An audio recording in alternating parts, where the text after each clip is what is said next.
তোমরা বড়নগরবাসী হও কিংবা না হও, তাও কিন্তু নোয়াপাড়া দাদাভাই সংঘ বা নপাড়া দাদাভাই সংঘ এর নাম শোনোনি বা এই ঠাকুর সম্পর্কে তোমাদের কোনো ধারণা নেই, এটা ঠিক হতে পারে না আর কি।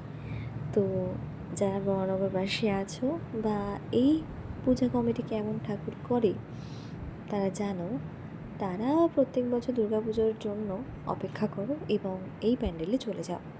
আমিও চলে গিয়েছিলাম নপাড়া দাদাভাই সঙ্গের পুজো প্যান্ডেলে।